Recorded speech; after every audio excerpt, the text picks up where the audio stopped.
Living in a large city like Houston requires dealing with the traffic, especially during rush hour. So there's multiple ways for me to get to work, but the question is, which one's best? Which one's going to get me there the fastest? Now I can take the main lanes, that's the main freeway, highway lanes. Any of the traffic apps will tell you the best way to go, and will also tell you about how long it will take to get there. It does involve stop and go traffic, which can be frustrating quite often. And there is the probability of a wreck happening in front of you, where the length of time it takes you to get to work is significantly longer than you thought it was going to be. And because of the density of the traffic, it's somewhat more dangerous. But it does have a direct flow of the traffic right into campus. I can drive straight to work.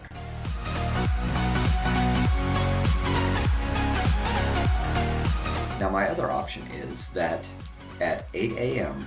the HOV lane opens up. For those of you that don't know, that's the high occupancy vehicle lane, which is normally reserved for 2 or more people in a car. But at 8 a.m. it opens up for single riders if you're willing to pay.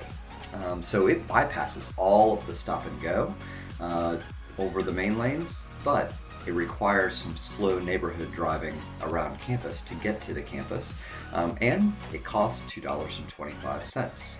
So in making my decision about which way to go, I have an app that will predict how long it will take to drive on the main lanes, but I have no prediction of how long it will take to drive on the HOV lane.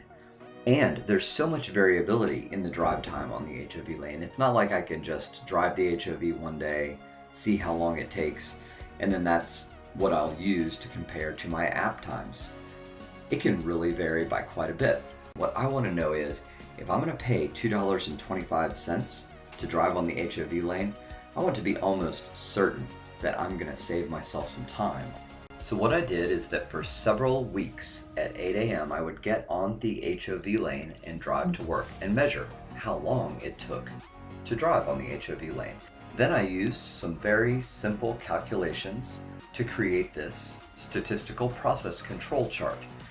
This allows me to tell when drive times really are statistically unusual, and will also allow me to calculate a variety of probability thresholds, so that when my app estimates how long it will take for me to get to work on the main lanes, I will know what the probability is that I will be able to beat that time on the HOV lane. And here is how it works.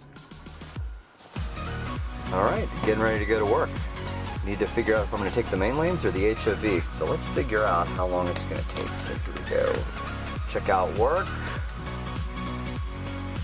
Directions. It says that I'll get there in 43 minutes on the main lanes.